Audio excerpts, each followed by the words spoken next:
గత ఎన్నికల్లో వైసీపీ ప్రకాశం జిల్లా వ్యాప్తంగా అట్టర్ ఫ్లాప్ అయింది. ఉమ్మడి ప్రకాశం జిల్లాలోని 12 అసెంబ్లీ నియోజకవర్గాల్లో కేవలం రెండే నియోజకవర్గాల్లో వైసీపీ బోటాబోటీ మెజారిటీతో గట్టెక్కింది. జిల్లా వ్యాప్తంగా వైసీపీకి గడ్డుకాలం నడుస్తుంటే ఆ పార్టీలో మొదటి నుంచి ముఖ్య నేతగా పనిచేసిన మాజీ మంత్రి బాలినేని ఇటీవల జనసేన కండువా కప్పుకున్నారు.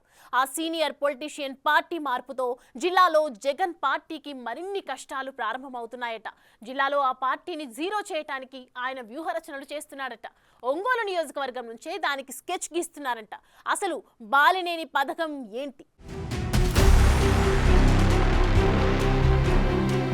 ప్రకాశం జిల్లాలో రాజకీయాలు మళ్లీ హీటెక్కుతున్నాయి. దానికి ప్రధాన కారణం రూలింగ్ లో ఉన్న కూటమిలో భాగస్వామి అయిన జనసేన ప్రకాశం జిల్లాలో మరింత స్ట్రాంగ్ అయ్యేందుకు అడుగులు పడుతున్నాయట.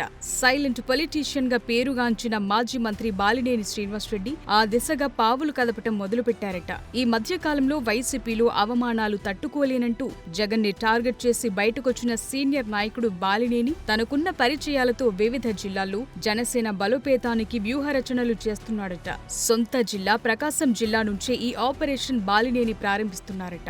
ముందుగా ఒంగోలు కార్పొరేషన్లో వైసీపీకి నామమాత్రం బలం మిగిలేటట్లుగా ప్లాన్ చేశారట. గత కార్పొరేషన్ ఎన్నికల సమయంలో 50 మంది కార్పొరేటర్లకు 42 మంది కార్పొరేటర్లు వైసీపీ నుంచి గెలుపొందారు. జనసేన నుంచి ఒకరు, స్వతంత్ర అభ్యర్థిగా ఒకరు, టీడీపీ నుంచి 6 మంది గెలిచారు. అప్పట్లో కార్పొరేషన్ ఎన్నికల్లో వైసీపీ ఘన విజయానికి బాలినేని చక్రం తిప్పారు. గెలిచిన వైసీపీ కార్పొరేటర్లలో అత్యధికులు బాలినేని నమ్మిన బంట్లే. 2024 సార్వత్రిక ఎన్నికల అనంతరం జరిగిన రాజకీయ సమీకరణాల్లో భాగంగా మేయర్, డిప్యూటీ మేయర్తో సహా పలువురు కార్పొరేటర్లు తెలుగుదేశం కండువా కప్పుకున్నారు. దాంతో ఒంగోలు కార్పొరేషన్లో వైసీపీ బలం 42 నుంచి 24కు పడిపోయింది. ఇక మిగిలిన వైసీపీ కార్పొరేటర్లు కూడా బాలినేని శ్రీనివాసరెడ్డితో మొదటి నుంచి టచ్లో ఉన్నారట. ఫిబ్రవరి 5వ తేదీన మంగళగిరిలోని జనసేన కార్యాలయంలో జనసేనాని పవన్ కళ్యాణ్ సమక్షంలో సుమారు 20 మంది కార్పొరేటర్లు జనసేనలో చేరటానికి రంగం సిద్ధమైందట.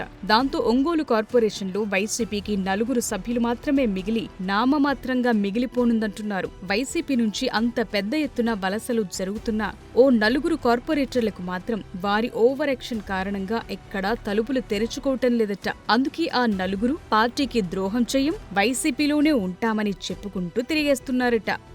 జనవరి 22, 23 తేదీల్లో Balineni Srinivasa Reddy deputy CM, Janasena chief అయిన పవన్ కళ్యాణ్తో చర్చలు జరిపారు. ఆ 2 రోజుల చర్చల్లో పలు విషయాలు చర్చకొచ్చాయట. ముందుగా మార్చి నెలలో జనసేన పార్టీ నిర్వహించే పార్టీ ప్లీనరీపై చర్చించారట. అదేవిధంగా రాష్ట్ర వ్యాప్తంగా జనసేన పార్టీ బలోపేతానికి వ్యూహరచనలు, వైసీపీ మాజీ ఎమ్మెల్యేలు పలువురు ఇప్పటికే బాలినేనికి టచ్లో ఉండటం వంటి అంశాలపై మాట్లాడుకున్నట్లు తెలిసింది. వాటితో పాటు బాలినేనికి ఎమ్మెల్సీ పదవిపై కూడా చర్చ జరిగిందంటున్నారు. మొత్తం మీద జనసేన రాష్ట్ర వ్యాప్తంగా బలపడేందుకు వ్యూహరచనలు మొదలుపెట్టింది. రాష్ట్రంలో జనసేన పార్టీ బలోపేతానికి బాలినేని తన రాజకీయ అనుభవం, తన పరిచయాలన్నిటినీ వాడుతున్నారని బాలినేని అనుచరులంటున్నారు. మార్చి నెలలో జనసేన పార్టీ ప్లీనరీ తరువాత ఒంగోలులో కూడా జనసేనాని పవన్ కళ్యాణ్తో ఓ భారీ బహిరంగ సభ పెట్టడానికి బాలినేని ప్లాన్ చేస్తున్నారట. ఆ సభలో జిల్లాకు చెందిన వైసీపీ సర్పంచ్ దగ్గర నుంచి నియోజకవర్గం నాయకుల వరకు పెద్ద ఎత్తున జనసేనలో జాయిన్ అయ్యేలా బాలినేని ప్లాన్ చేస్తున్నారని టాక్ నడుస్తోంది. స్థానిక సంస్థల ఎన్నికల సమయానికి ప్రకాశం జిల్లాలో జనసేన పూర్తి స్థాయిలో పోటీకి సిద్ధమయ్యే విధంగా బాలినేని ప్లాన్ చేస్తున్నారట. జిల్లాలో వైసీపీని ఖాళీ చేశాక ఆయన మిగిలిన జిల్లాలపై ఫోకస్ పెడతారంటున్నారు.